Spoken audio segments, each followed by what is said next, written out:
Yeah, good evening, everyone, and welcome to today's session of the Student-Led Research Club initiative. It's been more than 2 months of being on this course, trying to build the capacity of research club within the country. And today we are on the penultimate session, a very interesting session, if I may, speaking on succession plan in research clubs. For me, like I always tell people, it is not enough for you to build a legacy, but more importantly is how the legacy you've built is sustained thereafter. And today's session and the session that will be coming next week is about sustaining whatever legacy you've laid within your research club. And I will implore you to listen attentively as Dr. Taigbe takes us through how to build a succession plan for a research club, so that whatever you learn from here and you pass across to your club does not die away after you leave the school. So listen along and engage with him after the discussion. It's expected to be an interactive section. So, over to you, sir. Thank you very much, Dr. Lawal, and thank you everyone for joining this call. I am very excited to take this session with us today because I believe this is a very, very important section of all of the things we've been doing. So what we're going to be learning today, just like Dr. Lawal has hinted, it's very important. So you can start something and start it very well. You can do something that everyone applauds, something that is impactful. But if it's not sustainable, if there's no succession plan, then one's success cannot really be said to be maximal. So today our talk is on succession planning in research clubs. And then we'll be focusing on leadership transition and documentation systems. Now, in starting this, I'll just take a quote from one of the top leadership gurus worldwide, John Maxwell. Maybe a few of us might have read some of his books, but he has one particular book I would like to recommend for us, a book on the 21 laws, irrefutable laws of leadership. So what we're going to be learning today is actually the last law. And Dr. Lawal also hinted on it when he talked about legacy. So it's the law of the legacy. And there's a quote he made. He said, "A leader's lasting value is measured by succession." So this presupposes that whatever impact or whatever outcome, whatever output you might have had on people, okay, for it to be lasting, the way we can measure that is by your succession plan. There's also a very popular saying that says success without a successor is a failure. So it's not just enough for you to succeed on your own. You must have reproduced and built up people that will be able to succeed you at the point in which you are leaving the stage. So in taking this talk, we'll be going through the following objectives. We'll just define what succession planning means. We'll explain a little bit about leadership transition, documentation systems, and those are some of the things we are going to be talking about. So why is succession planning important? Now, it has been shown that strong clubs, in fact, not just clubs, organizations, companies, societies, oftentimes after the leaders are gone, those clubs they go into decline. And so some of the reasons for that is, especially for clubs, is what we call founder syndrome. So in this case, the founder, it's like all in all. He's the one that has knowledge about everything. He's the one that everything is essentially centered around him. And so by the time he or she leaves the scene, the whole club goes down with him, which is also closely related to knowledge siloing. So all of the knowledge is centered around that one person, around the personality, rather than around the system of operations. So that's also another reason why strong clubs often decline after their leaders graduate. So with a good succession plan, once there is succession planning, what it helps us do is to ensure that there is continuity. It helps with sustainability. It helps us make sure that our projects, our partnerships, our institutional memory, that all of these things do not just die with the leader. So in your research club, you could have a president, you could have a chairman, and of course, because it's a student-led club, no one is going to be a student forever. He's going to graduate. Okay? And so when he or she graduates, there must have been a plan to ensure that the club does not die with that person. So what exactly do we mean? What is succession planning? Now, if you look at this, well, I'll call it a definition. If you look here, there are some keywords that I would like to highlight. And the first one is that word deliberate. So succession planning is a deliberate process. It's very important to take note of that word. So it doesn't just happen on its own. If you are going to ensure that your legacy is lasting, okay, so you must have had a deliberate process of preparing future leaders. Another key phrase, future leaders, okay, and ensuring continuity through leadership development, knowledge transfer, documentation, and structured transition. So again, succession planning is a deliberate process of preparing future leaders and ensuring continuity through leadership development, knowledge transfer, documentation, and structured transition. And if you remember, these are the things we're going to be talking about today. We'll be talking about leadership transition, we'll be talking about documentation, we'll be talking about succession planning in general. Now, if one does not have a good succession plan, what happens? There's loss of institutional memory. So things about the institution, what the institution stands for, the visions, the goals, projects, activities, things institutions have done, all of those things are lost. There will be repeated mistakes. Now, in a research club, I can guarantee you as a leader, whether you are the president, whether you are the chief, whatever position you occupy in the exco, I can guarantee you that you've likely made mistakes. Whoever handed over to you also made mistakes, okay? But when making mistakes, it doesn't make sense to keep making the same mistakes. So to avoid repetition of mistakes, okay, you must have a succession plan. Otherwise, the same mistakes you made, the person coming after you will repeat those mistakes. Every individual is already guaranteed to make mistakes, so you don't want to add needless mistakes to that burden, mistakes that could have been avoided, okay? So once there is poor succession planning or no succession planning at all, mistakes are bound to be repeated, okay? And just like that popular saying goes, when a people do not know their history, they are bound to repeat the same errors that those who came ahead of them made. Another risk is there is abandoned projects. So as your research club is going, it undertakes different projects, different programs, okay? But once there is poor planning of succession, then one person or one exco goes and his projects, perhaps he had started something laudable, left it halfway for the next set to continue. But because there is poor succession planning, such projects will be abandoned. Okay. There's lots of partnerships in research clubs. There are lots of research clubs are places where partnerships and collaborations thrive. Okay, so each club would have had partnerships with other different clubs from other institutions. They could have had partnerships with faculty. They could have had partnerships with different societies, professional associations, and societies.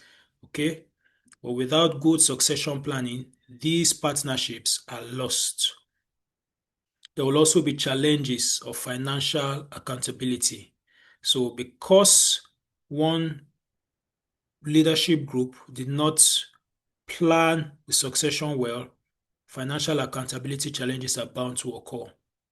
Organizational collapse, which is collapse of the whole club itself, which is the final stage, okay? So once we don't plan well for who is coming next after us? What happens after us? If I graduate now as a leader, if all of us in this exco graduate, will this club continue or will die with us? Will there be organizational collapse as a result of our graduation?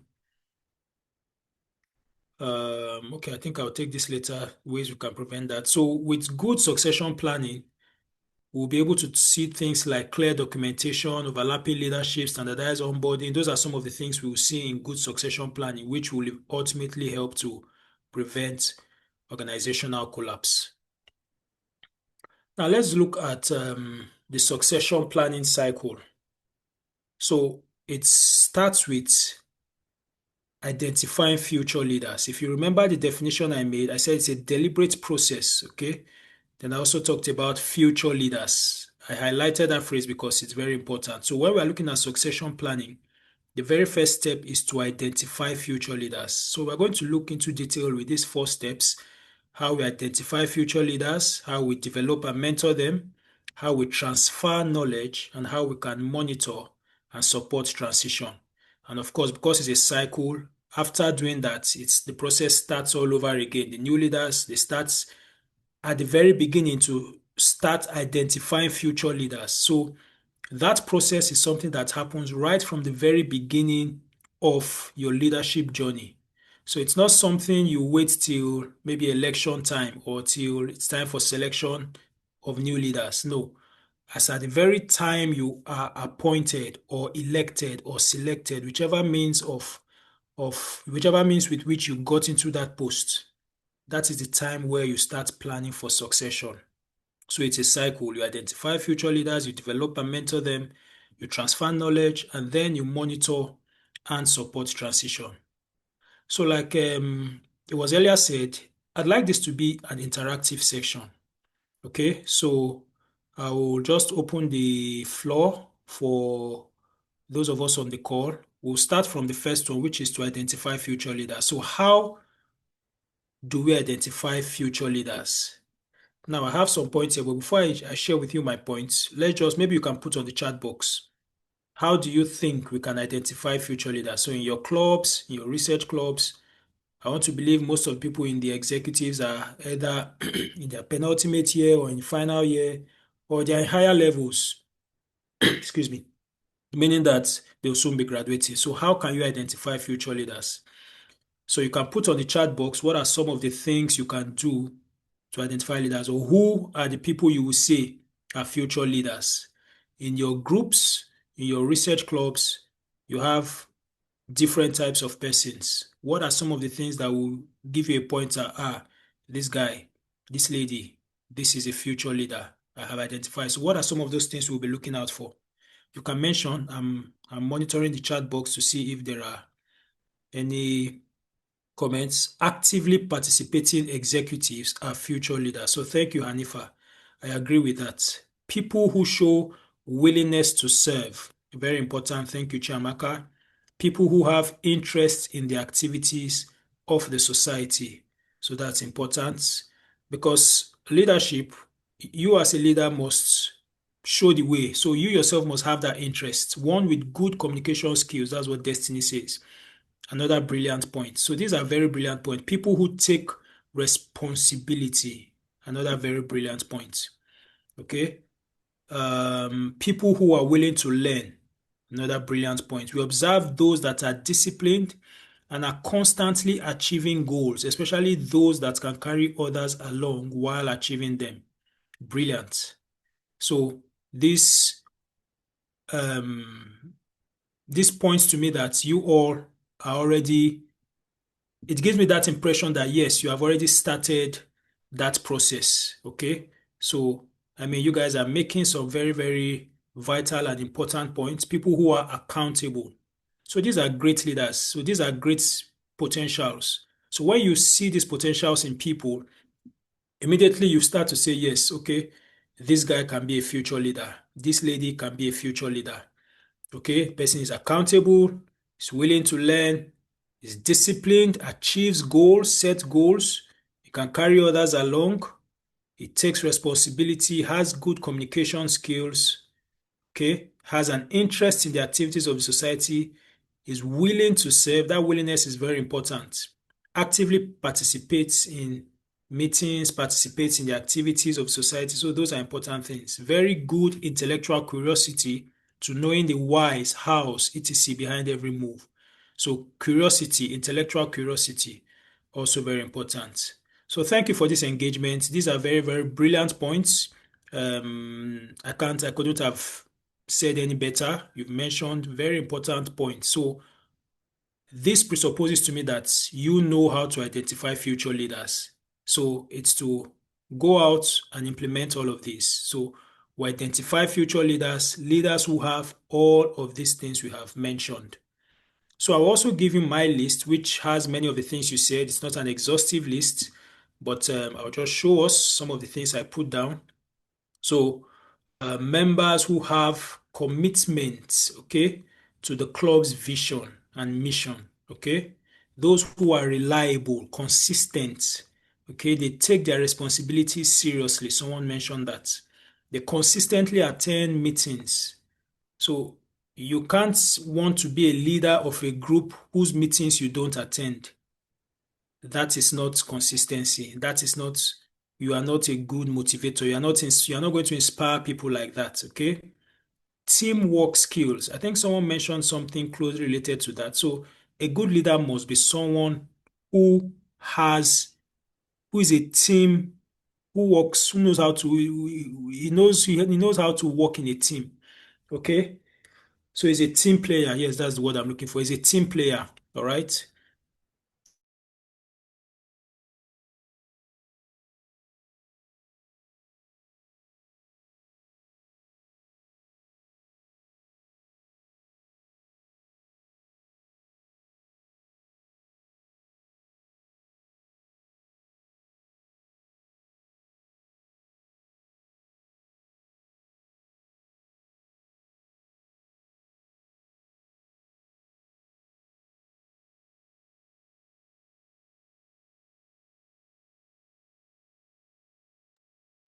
Oh, sorry, I think we lost Dr. Taibi. Dr. Taibi, can you hear me?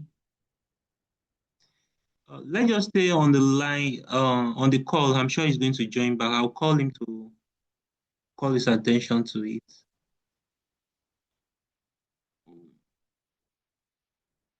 All right. So sorry for, yeah. So let's move ahead. So I mentioned commitment to the club's visions. I mentioned reliability and consistency. I mentioned teamwork. I mentioned initiative, and I was trying to make a point that these persons might not yet be. Of course, we don't expect that they will already have all of this to a very great degree. Okay, so once they start showing signs or once there are seeds of some of these things, okay, that's the potential is there. So once you've identified the potential, then you can go on to the next step, which is to develop and mentor them. So it's not expected that they will already have they will already be very, very strong with all of these soft skills and hard skills, okay? But once you start noticing some of these seeds, these signs, then it's a good pointer that you're probably dealing with a future leader.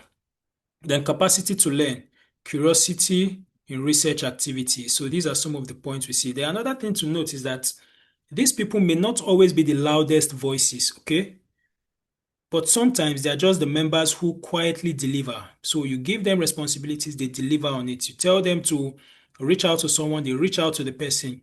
You tell them to organize journal clubs, a journal review session, they organize it successfully.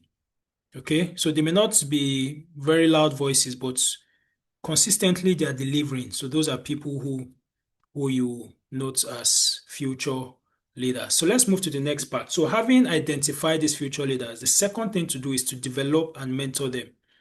And I want to believe you guys are bright, brilliant leaders and with great qualities and skills. So the question is, how do you develop and mentor people you have identified as future leaders? What are some of the ways or what are some of the things you do to mentor them?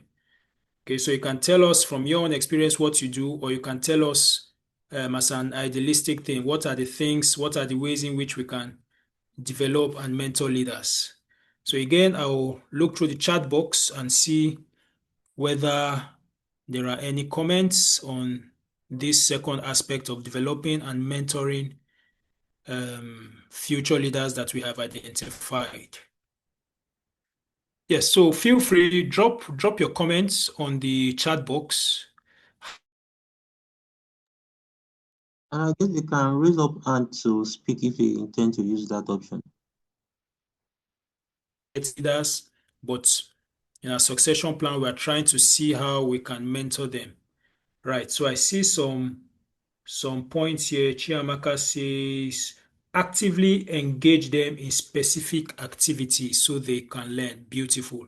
So you give them responsibilities, okay? You engage them in specific activities. I think the similar thing Wasila says, assign duties to them so that they can learn from experience. Support them by being willing to guide them through big tasks, okay? Delegate tasks to them. So we are more or less saying the same thing, assigning responsibilities to them, giving them tasks. So people learn by doing. In fact, that's one of the best ways of learning. You learn by doing. So when somebody is given a task, the person becomes, he may make a mistake the first time, fail the second time, but as he keeps doing things, he's getting better. He's learning how to delegate. He's learning how not to do things. Like I think it was Thomas Edison who failed. Well, the exact figure is not, people say 100 times, people say 1,000 times, 999 times, but he failed a lot of times. And when he was asked, he said, I only learned how many times not to, how it is not, a light bulb is not, does not work, or how it's not made. So the point is, even in your failures, you are learning. But if you don't fail, if you don't put yourself out there, there's nothing to, you don't learn anything. Okay. If you don't get your hands dirty, if you're not assigned tasks to do, you don't know what you can do or what you can't do. And you don't get to learn that way. But when you have assigned tasks, roles, and responsibilities to people you have identified as future leaders, and they start taking on those tasks, maybe if it's leading a meeting, maybe if it is contacting a partner or a collaborator, maybe if it's taking some roles in research work, research writing, things like that, they are becoming better at that task. So that's how. So I agree with all of the points we have made. Essentially, it's assigning responsibilities and roles to them. So, so some of the things I wrote in Sorry to addition. interrupt. There was a hand up. I don't know if you want to take it now. You take it at the end. Okay, that's fine. We can make it interactive. Let's take the hand. Let's take the hand. Okay. Okay, Umar, you dropped your hand. Umaru, Destiny. All right. Thank you very much, sir. I think part of what I actually wanted to contribute, it has been said, but notwithstanding, I'll just make a little emphasis on a ways of like having identified these future leaders. It is also very, very important and pertinent to actually assign some key roles to them, not just giving them roles which they can easily carry out, but at least give them some role that you know that to some level they will not be able to like execute very well. Because when you are doing this, you're actually creating opportunity for them to face safely, because it's very important that when these identified future leaders fail safely under your mentorship, it is easy for them to identify their failure, make decisions, experience the consequences of their actions or the things that didn't go well for them, to be able to reflect on those lessons that I've learned, so that they will be able to like make real-time adjustments when they finally become, mentors themselves in the future. So to tell them that being a leader or being a mentor comes with great responsibilities. Yes, at some point you are going to fail, but it's not the end of it. They keep on trying. So creating opportunity for them to fail safely by delegating some role that goes beyond their capacity is also a way or a key way for us to mentor and develop their potential. Thank you very much. Thank you. Beautiful, beautiful points. Very, very important points, and you've just raised. So that, yeah, I like that fail safely concept you raised. So you give them stuff to do that it's perhaps beyond what they would likely want to do, or perhaps what's beyond their capacity. So in that process, because they are still working under your mentorship, they can fail knowing that you are there with them to support them, give them that supportive supervision, give them that constructive feedback. Okay. They also learn. In fact, it's an opportunity to stretch. We all know how we're medical students, medical and dental students. You know how muscles are built. You stretch it beyond what is normal for it, okay? And in that process is being built. All right. So very beautiful point, Omori, you've raised. So thank you for that point. Do we have any more addition on that? Any other hand before we proceed? So it's an interactive session. Feel free to raise up your hand. Feel free to jump in if you want to add something or ask a question. We don't necessarily, this session is not the normal session where we wait till the end. So feel free. Any other comments? I can take them now before we continue.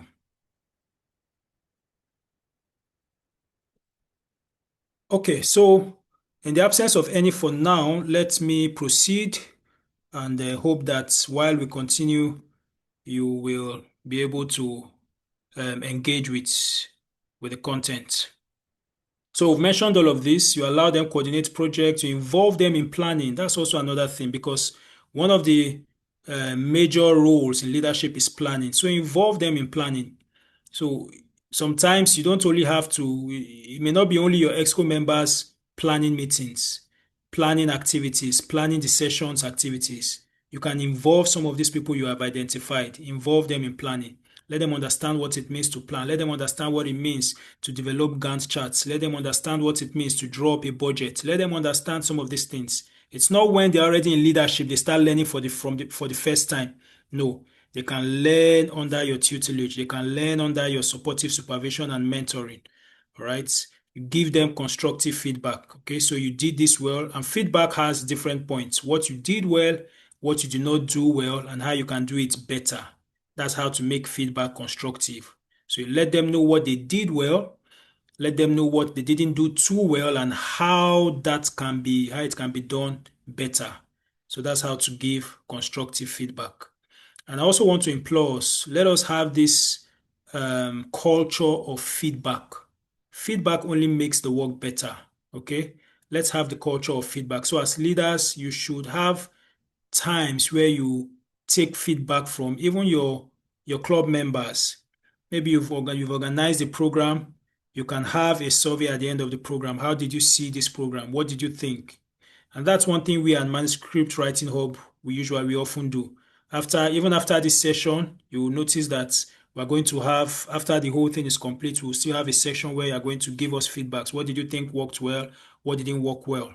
Okay. For our flagship students manuscript program that we usually have annually, we also take feedbacks, and the feedbacks help improve subsequent sections. So have that culture of feedback. Let's give feedback and also welcome feedback from others. And don't always think that you are best, or don't always think that you have everything right, okay? So welcome feedback from others, even as a leader. And as you're training others, they too also should learn to imbibe that culture of welcoming feedback. It's very important. So we talked about identifying leaders, future leaders. We talked about developing and mentoring them. And now we're looking at the next one, which is to transfer knowledge. So I'll just give us some ways in which we can transfer knowledge. So we can share ongoing project status. We can explain previous decisions with them. We can introduce them to key contacts and collaborators. So we are not aligned. There's this thing that some leaders do. They feel threatened or they feel insecure in their position. So they want to hoard information, hoard knowledge, hoard skills. That's a weak leader. A strong leader is willing to share what he knows. He's willing to reproduce himself in others. Okay? So those information you have that has made you what you are willing to pay it forward. And that's one term we often use in Manuscript Writing Hub. We are willing to pay it forward, teach others. You have learned something, you have gained some experiences. There are those coming under you, the next generation. Teach them, transfer the knowledge you have with them, okay? Introduce them to your contacts, your collaborators, your networks, Okay, that's a very, very important. In fact, that's one way mentorship works. When someone who is a mentor is introducing the younger one to the mentor's own circle of friends, there can be nothing greater than that. That's a great privilege of access. Okay. And on the other hand, whoever is being given that privilege of access must also learn not to abuse that privilege of access. So passing on passwords, access rights. So if you have, of course, you have your systems, maybe you have Google Drives or you have box folders or whatever platforms you are using. So you should begin to start planning. Okay, it's time for me to hand over the password. It's time for me to share the access rights. Then even when you are not yet handing over, when you are still in position, you should also start mentoring people, teaching people how those rights are assigned, who and who gets what, passwords, teaching them some of those nooks and crannies. So you are transferring knowledge. Knowledge transfer is absolutely very important. It's important because remember one of the things we said why some organizations collapse. When knowledge is siloed in one person, when one person alone has and knows everything, then that's very risky. That's very risky. Okay. So we should share lessons. What are our past successes? What are our past failures? We did this program, this worked, this didn't work. So learn from this. And I put a saying there, without knowledge transfer, new leaders, they waste time trying to reinvent the wheel. So there are many things you don't need to think through again. There are some things that when people have gone before you, you can take advantage of their own experience, their own exposures, and learn from it. You don't have to start all over again from the scratch. That's what knowledge transfer helps you to do. But if they have to start from the scratch, then you have wasted a whole lot of time that they could have used for more productive adventure. Now, let me look at the last one. Remember, it's a cycle, so we start with identifying the future leaders. The second point is to develop and mentor them. The third one is to transfer knowledge. And the fourth one is to monitor and support transition. And so some of the ways you can do this, we mentioned some of them. So keep giving guidance, okay? And in giving guidance, don't bracket them, don't overshadow them. Give them space to, especially when you are getting close to handing over, and when you have even handed over eventually. Now, at that point, you should be willing to hands off and let them lead. But your own role now becomes advisory. And as much as possible, refrain from unsolicited advice. As much as possible is best. Let them seek you for advice, except it's in critical situations where you see things going wrong that are very critical and obvious. Then you can come in and give your advice. Okay. Other ways you can monitor and support transition. Now, at this point, you are getting to the end of your own tenure and the new tenure is coming in. You can hold transition meetings. Well, I have an example to give. I was an executive of a student group, although it's not exactly a research club, but it was a student-led group. And then one of the things we did was this transition meeting. So the incumbent executives, they always have, because they stay about between two to 4 weeks, 2 weeks to a month. They stay together with the incoming executives. So so at that point in time, there are like, as it were, two executives, the incumbent and then the executives elect. So at that point, we have our meetings together with the new and the old. And that's a point where the incoming executives, they learn how things are done, they learn how meetings are handled, they learn the order and the protocols, they learn what to do, they learn the ropes essentially. So those transition meetings are important. At the point where you're already moving towards handing over, then transition meetings are very important. Ensure that you meet with those new people and make the process essentially a safe landing for them. Then there should be regular check-ins, clarification of responsibilities. Many times, people who are new in positions, this is one area where they have problems. They spend maybe the first 3, 4, 5 weeks unsure of what exactly they are meant to do. Am I the one supposed to get a venue? Am I the one supposed to do this? They are unsure of what exactly to do. And that problem arises because the outgoing executives, have not properly supported the transition. They've not properly mentored them and guided them through the things they need to know. All right. So leadership transition is absolutely very important. The outgoing leaders have their role to play, and then the incoming leaders also have their own roles to play. And lastly, in monitoring and supporting transition, keep the access lines open. Don't now become, yes, I'm now the Lord and mentor. I've done this, I've done that. Now I am Oga. You now make yourself inaccessible. No. Still open the lines of communication. Let them know that they are free to come and meet you anytime they have issues, anytime they have problems. Your lines are open, your phone lines, your emails, your WhatsApp. You are essentially open to them. Okay, so create that safe atmosphere, that safe space for them to come meet you and learn from your wealth of experience.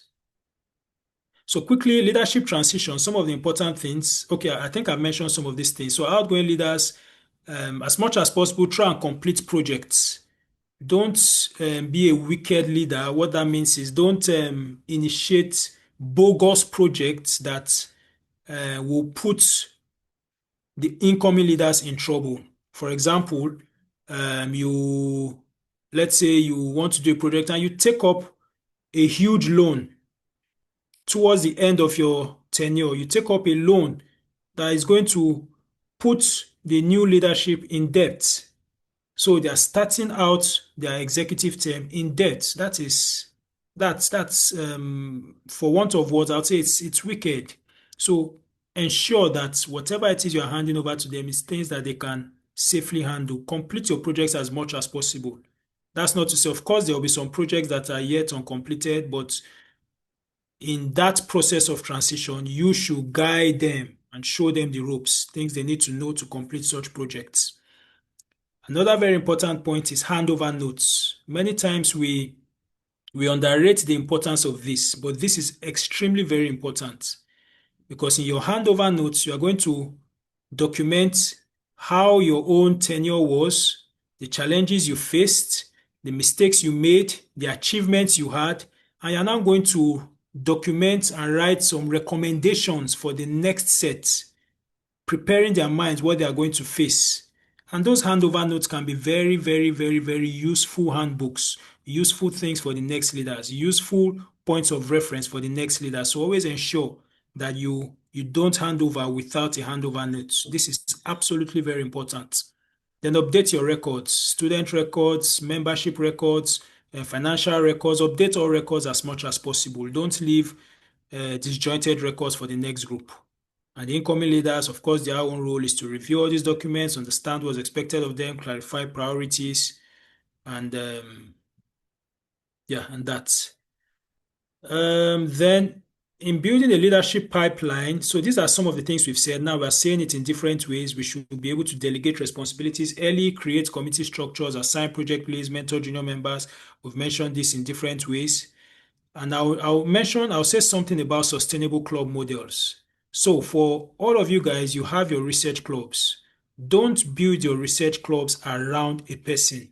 If there's anything you're going to learn from these 2-3 months of sessions we've had, is this: don't build your clubs around any person. And this is one thing I particularly love and appreciate and admire about our own mentor, Professor Morenike Upong. I don't know if she's on the call, but she's someone who works and helps people to find their feet and fly on their own. So this manuscript writing hub, she has guided us. In fact, we are going through the same process with her. So there's that leadership transition, and in the next maybe 1-2 years, you may not even see her in this project again because she has already told us that we will handle everything. And that's how it works. So the same thing in your own clubs. Don't build it around you. Even though you were the founder, yes, you found it, but it's going to continue after you. So don't build it on your personality. Make sure that you are putting in place systems, structures, okay, projects, all right? You should have advisory boards, which could either be your faculty, so either members of faculty or alumni, and also funding should be institutionalized. So funding should not be in your own personal accounts or things where they should be institutionalized, all right? And also, when, of course, at that point where you're leaving, you know that signatories have to change. So don't make these things difficult for the next set as much as possible. Now we'll move to the second part of this presentation, which is more on documentation, but it's still more about succession planning. Documentation is still part of succession planning. So, but before we move into that aspect of it, do we have any comments quickly? Any comments or quick questions that we can trash before we move into documentation systems? We've talked about leadership transition and how we can ensure we identify future leaders, develop and mentor them. Yeah. Okay, I see someone's hand up. And there are two hands. Hanifa first. Okay, fine. All right. Good evening. Thank you very much for the session, sir. When you mentioned having handover meetings or transition meetings rather, for us it's sparked a question in my head to know if like what we have is something that can suffice in place of that. So basically the existing executive board have members from the former executive board who are also in the new one.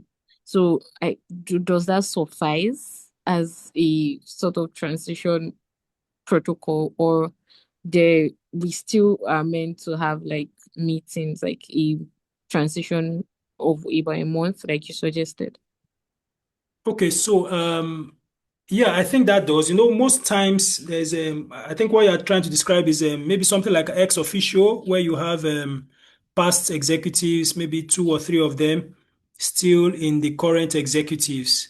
So in that sense, yes, because they are still able to give their advice and counsel as needed. Yeah, so that would suffice.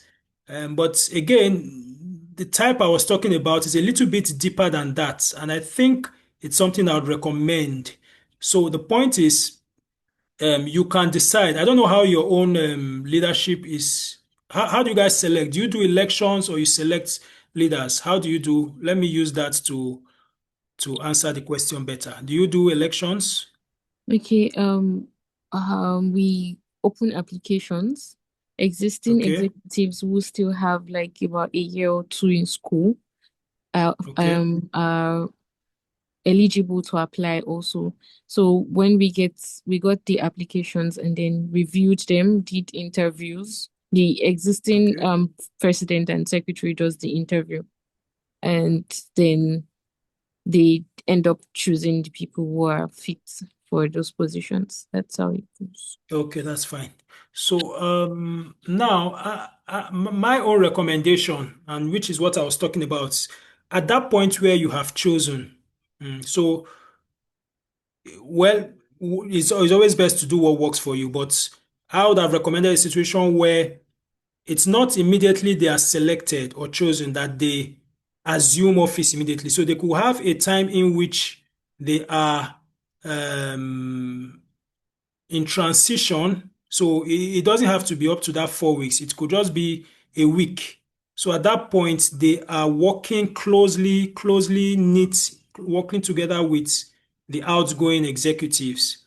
So in that case, they have interactions. You could have your meetings together at that point, even if it's just a week. So I think that's what we call overlapping leadership. So you're having both the new and the old. And it's a concept that really helps and has been shown to help newer leaders. So if you can adopt something like that, where maybe they are chosen today and we are going to fix a handover date on the maybe in 2 weeks' time. So within now and that 2 weeks' time, we have, as it were, 2 sets of leaders, but you are now working together as one whole. So that's the idea I was painting. But again, what works in one center may not really work in another center. So, but that aspect of having past leaders, maybe 1 or 2 of them in the new who can also suffice. It can suffice in the sense that you still have the benefit of older hands to guide you. So what's important is that you have some elements of the old and some elements of the new to help with the transition process. That's what's important. So thank you for that question. I hope this has given you something to think about. Yeah, you may not adopt it wholly, but you could think through it together with your executives and see how you can perfect it and make it work.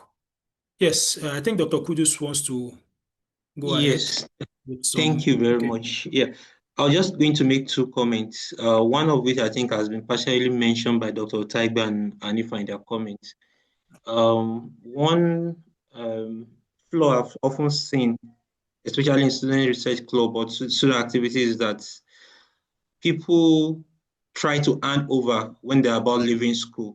So, for example, you're finishing your university education in 1 month time, then that is about the time you're handing over, and you don't really have that time to have that overlapping leadership that Dr. Tagbe spoke about. So I would advise that handing over, especially if it's in a terminal class, should occur early enough to give enough time for that interaction between the leaders that are leaving and those that are coming in.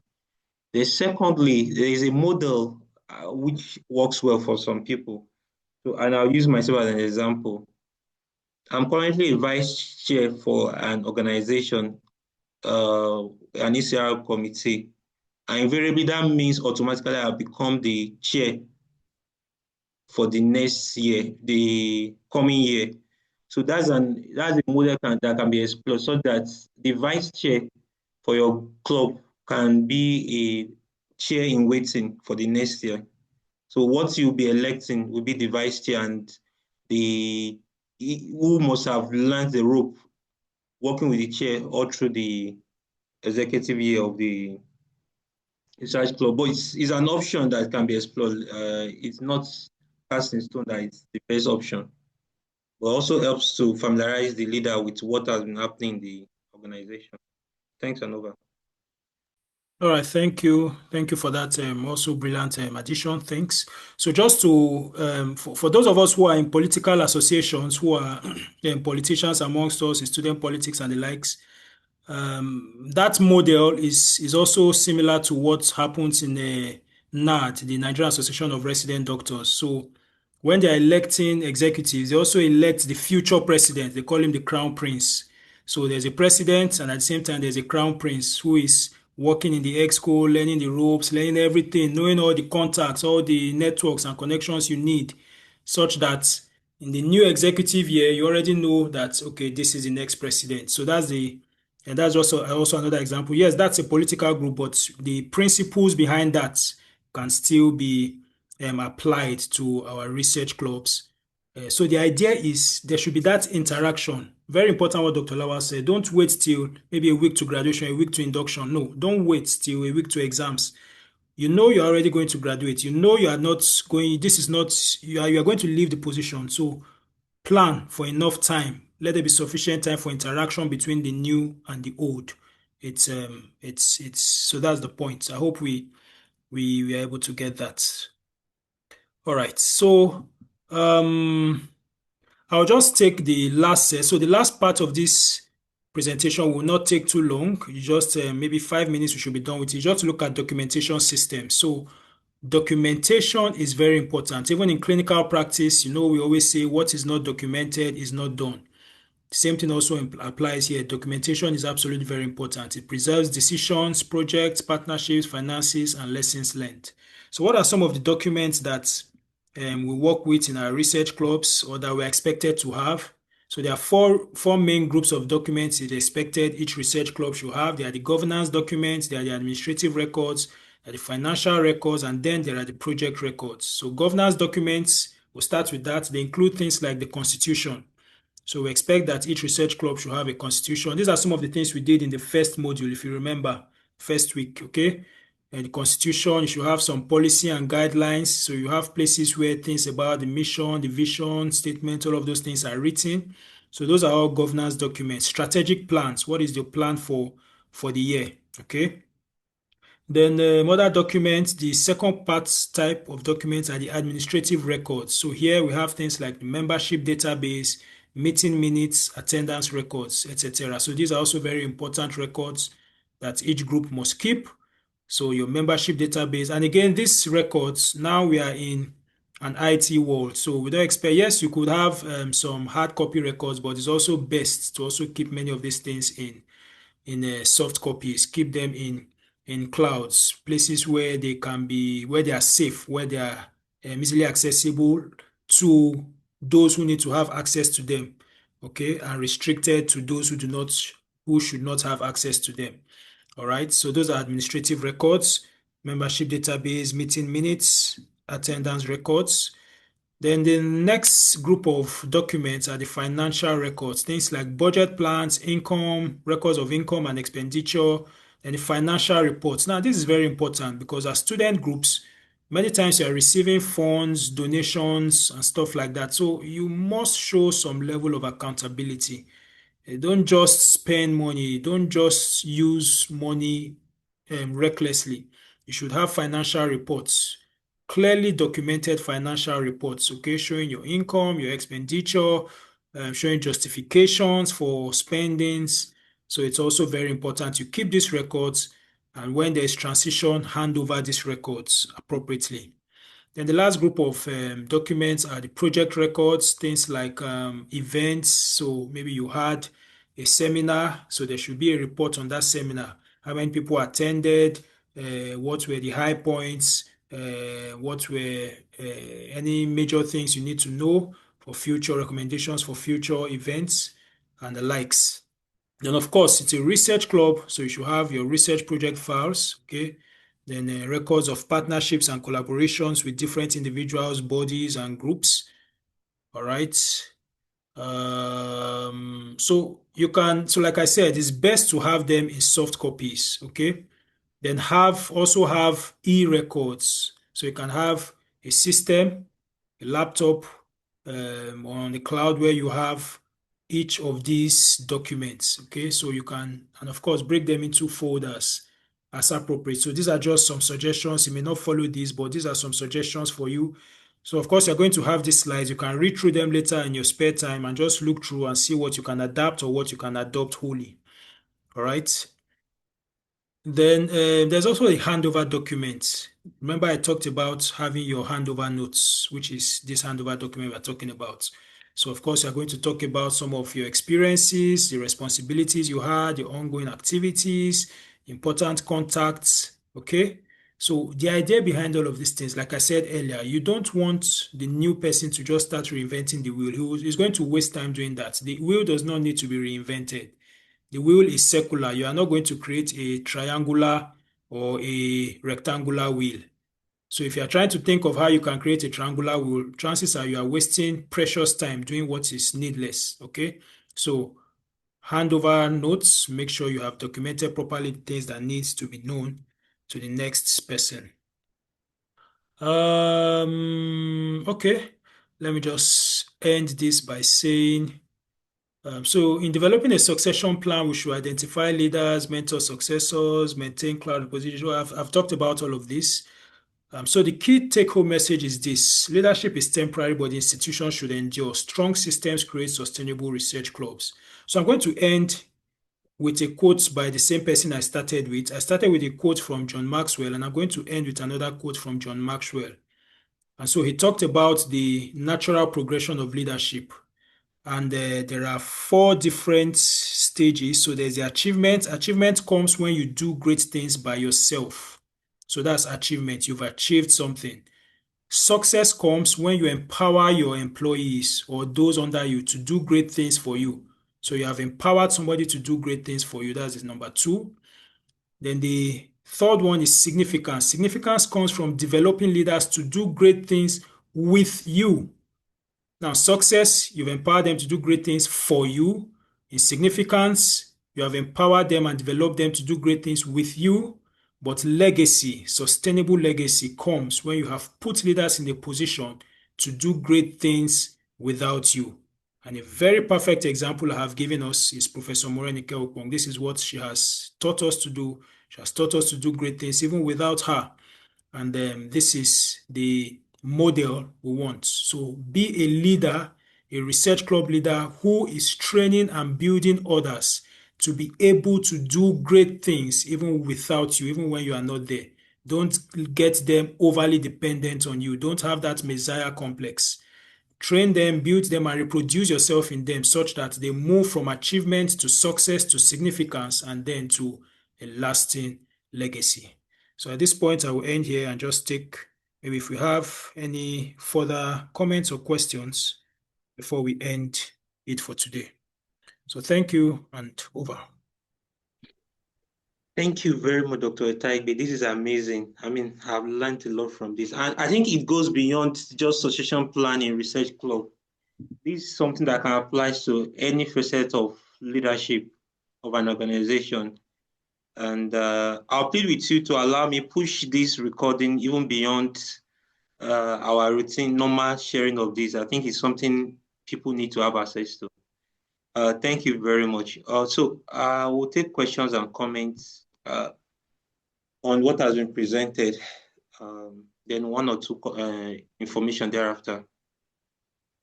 So questions and comments on the presentation. Okay, there is a question on the chat box. What's your view on making leadership succession in the research club political, sir? Dr. Taigbe? Yeah, okay. Hanifa, do you want to explain what you mean, or Dr. Do you understand? Okay, yeah, I do understand. So, you know, okay, yeah. The choice, the decision in leadership, I mean, choosing leaders can be political, in which you have to put it to voting. Oh, okay. Or you can do the model she described earlier. Okay. Yeah, so, or nomination or selection, all of that. So, what's your thought about putting it to people applying, campaigning, and normal political means of selection? Well, let me answer it this way. Now, I once told somebody that I never want to be in a situation where I am begging people for votes. That's just me personally. So I'm not really a big fan of political. Not that I don't believe in politics or not that I don't engage in politics. Of course, everybody should and must because politics affects us every step of the way. But many times it ends up being just a popularity contest. Okay, so because of that, things like research clubs, okay, even though it may have a political undertone, there should still be, I think, or I will recommend that there should still be some measure of, if it's to call it screening or to call it interview, something that narrows the slots or narrows the politicking. So if it's such that maybe you already have three persons, if it's for president, for instance, you have either done interviews or done selections to now narrow the choice to two people. So anybody can now vote between those two people. Or like I particularly I like the model you talked about, Hanifa. I think that's a good model for choosing leaders. Okay. But if you leave it entirely political, where people start campaigning, I know when people are campaigning, their aim is to win your votes. So in trying to win your votes, they can say anything, and many times they end up saying things that may or may not be true. So I think leaving it entirely to the politicking process may not be the best. But yes, there can be some aspects of it that have some politicking, but I still think there should be some aspects that are narrowed down. There should be some selection before election. That's how we answer it. I don't know if you want to add something else, or maybe anybody you have an experience you want to share, or you have a better way. These are just my own immediate thoughts on this. Yes, I think that I agree with you on what you just mentioned. For something like a research club, popularity contests would not always bring up the best person for the job. So I think having a screening method that brings up those who are really competent to do the work is one that I will also recommend. However, it can be an hybrid. So you do some level of screening, then you now do election thereafter, which also makes the members of the club involved in the selection process. So you're trying to have a part of each of the loop, so to say. So it's something that can be hybrid, that can be combined. Oh, okay. And if I say selection before election, yeah, I think that summarizes it. Again, you need to look at what works best for your organization, and it's not something that you decide just before the selection or election of an executive. It's something that should have been ingrained in your organizational documents, that this is how we do selection, and if there is a need to review, it should be reviewed well ahead of time before when selection or election will be done. I don't know if any of the participants have comments, or this is something that should be interactive. All right, no comments or questions. Dr. Taigwe, any final words? Okay, so thank you very much I think we've been able to, okay, see somebody just added something. Is that a question? My question is regarding the 4-week project we are meant to carry out. We plan to treat. Okay, I think so. Okay, Dr. Lawal will yeah, talk about that's that. the information that I was going to talk All right, about fine. after So I think this is a good time to just delve into that. In the absence of any other questions on the lecture,